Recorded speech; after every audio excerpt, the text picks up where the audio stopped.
Our topic this time is all about prime and composite numbers. Okay?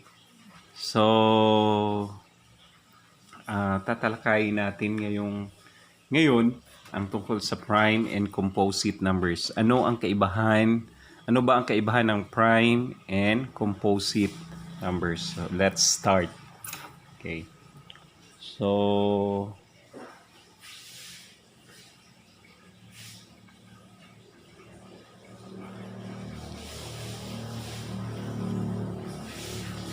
okay, when we say prime numbers,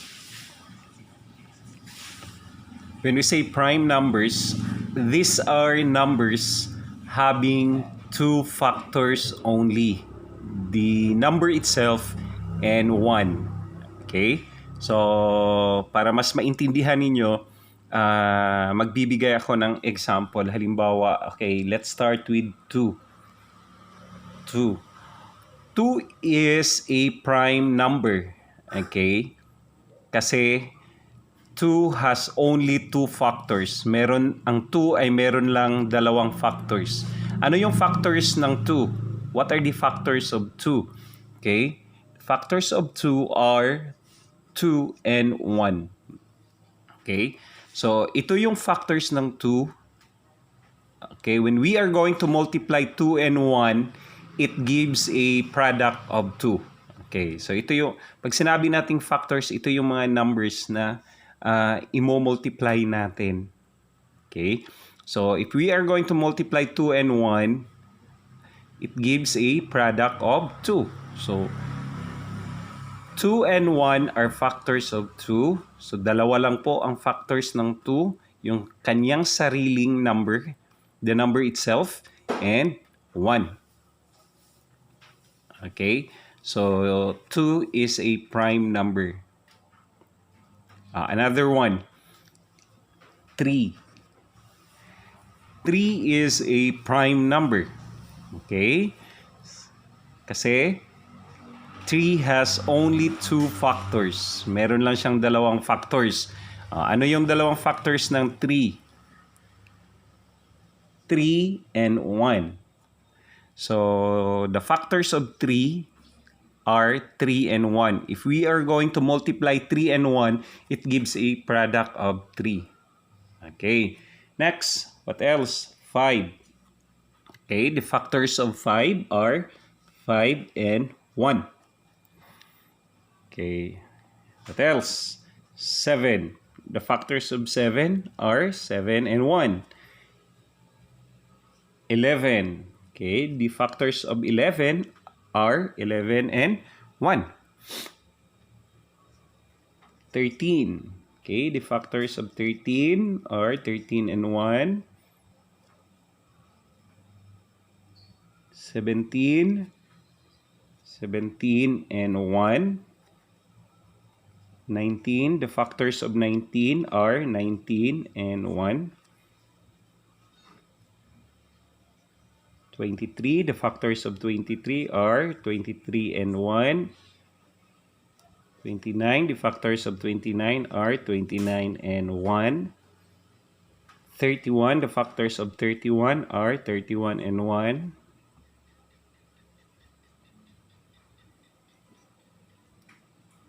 37. The factors of 37 are 37 and 1. Okay. So, ito po yung mga halimbawa ng prime numbers. Okay?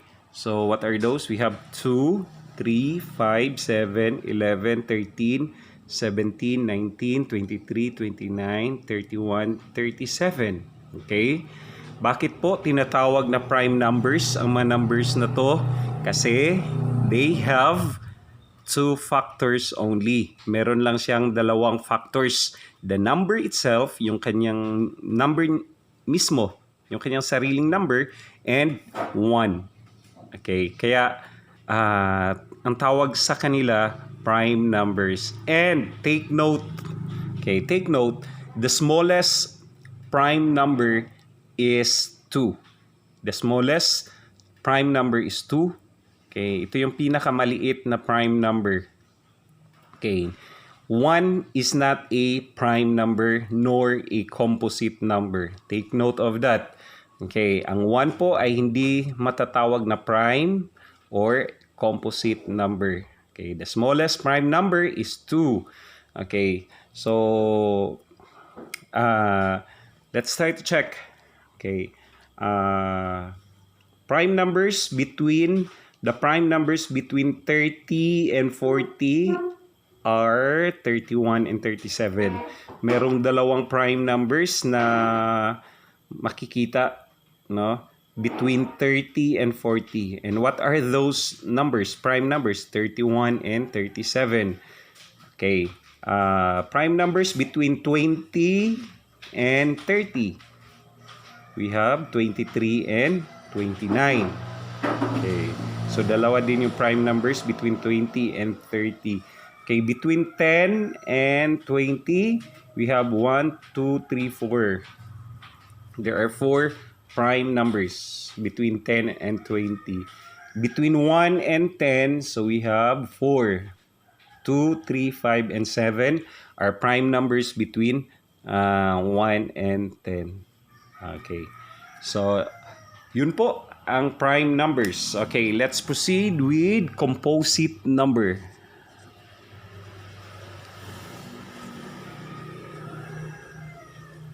Composite numbers.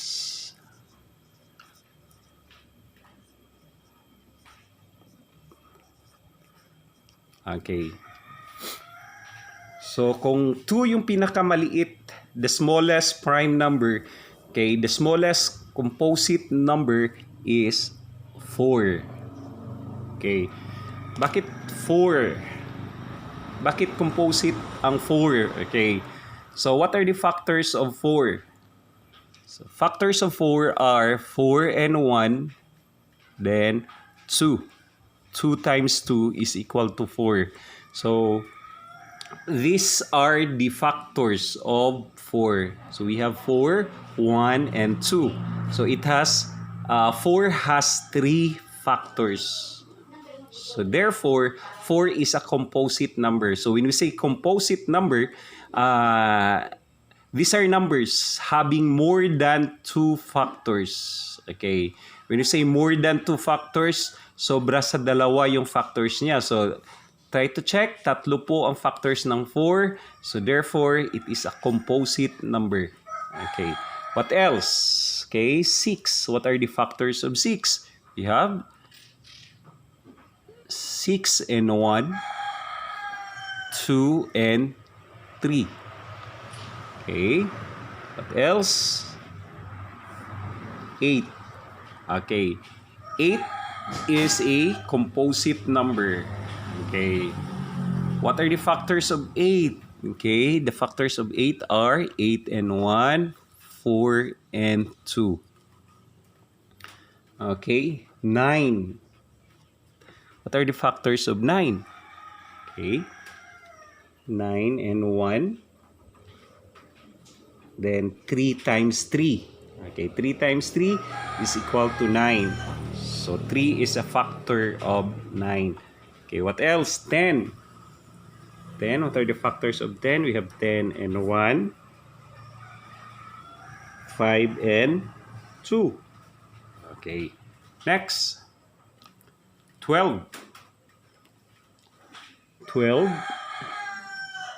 is a composite number. What are the factors of 12? 12 and 1, 6 times 2, 4 and 3.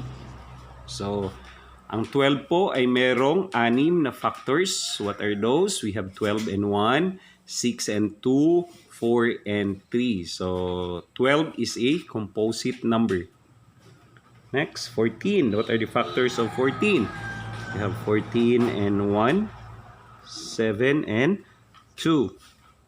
Okay. 15. What are the factors of 15? 15 and 1, 5 and 3. What else? 16. Okay, what are the factors of 16? 16 and 1, 8 and 2, 4 and 4 times 4 is equal to 16. So 4 is a factor of 16. Okay, next. 18. What are the factors of 18? We have 18 and 1, 9 and 2, 6 and 3. 6 times 3. Okay. Next. 20. What are the factors of 20? We have 20 and 1, 10 and 2, 5 and 4. Okay. 21. What are the factors of 21? 21 and 1, 7 and 3. Okay.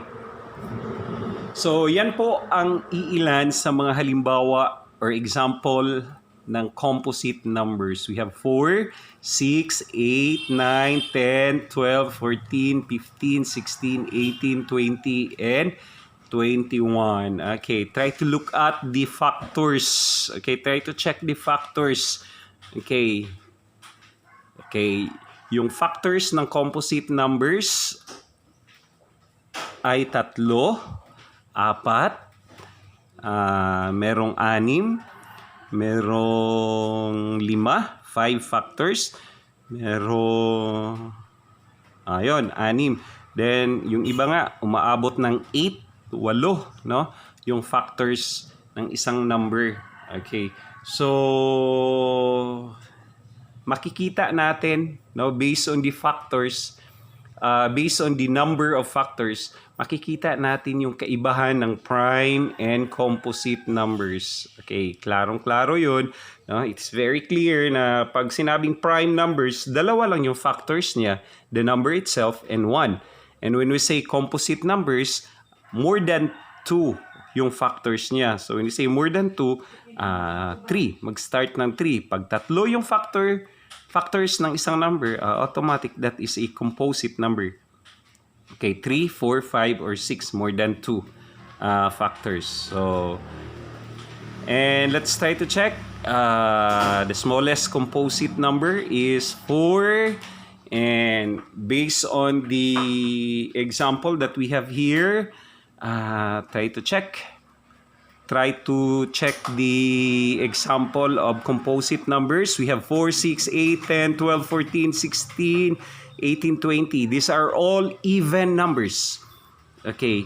4, 6, 8, 10, 12, 14, 16, 18, 20 are even numbers. When you say even numbers, these are numbers that are divisible by 2.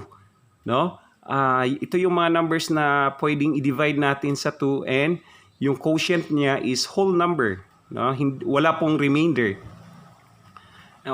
So all, pwede nating sabihin, no? Based on the list that we have here, okay, we can say, maaari nating sabihin na all even numbers except 2. Maliban sa 2, kasi si 2 ay nandito po sa prime numbers. Okay, again, all even numbers except 2 are composite numbers. Okay, klaro yun, no? All even numbers except 2 are composite numbers. Okay. 2 is a prime. So, maliban na lang po sa 2 kasi 2 is a prime number. While, okay, try to check the prime numbers. Prime numbers, try to check. We have 3, 5, 7, 11, 13, 17, 19, 23, 29, 31, 37. Okay, those are odd numbers. Odd. Okay, when you say odd numbers, okay, it is not divisible by 2. Okay, ito yung mga numbers na hindi siya divisible by 2. When we are going to divide those numbers by 2, it gives a remainder of 1. Halimbawa na lang, yung 3. Pag i-divide natin yung 3 sa 2, meron siyang remainder na 1. Ganun din yung 5. When we are going to divide 5 to 1, meron siyang remainder na 1. The same with 7, 11, 13, 17, 19, 23, 29, 31, 37. So, ito yung mga odd numbers. Now, try to check. Hindi po natin pwedeng sabihin na all odd numbers are prime numbers. So that is a false statement. False po yun. Why?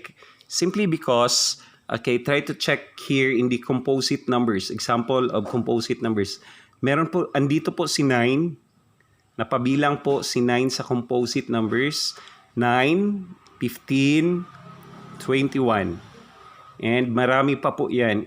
If we are going to continue to list the composite numbers, marami pa po ang mga odd numbers na napabilang sa composite numbers. Okay. So, I just hope, no, ganun lang po. Yun po ang ibig sabihin ng prime and composite numbers. So, again, balikan natin. When we say prime numbers, these are numbers having two factors only. No? Ito yung mga numbers na meron lang dalawang factors. So ano-ano yung factors niya? The number itself and 1. Okay. While the composite numbers, these are numbers, okay, composite numbers are numbers having more than two factors. Okay, yung factors niya ay sobra sa dalawa, more than 2. Okay, so yun lang po, no? Bakit ko po naituro ito? Kasi gagamitin natin yung kaalaman natin dito, especially the prime numbers in my next video na gagawin kung saan I am going to discuss about finding the LCM and GCF using continuous division.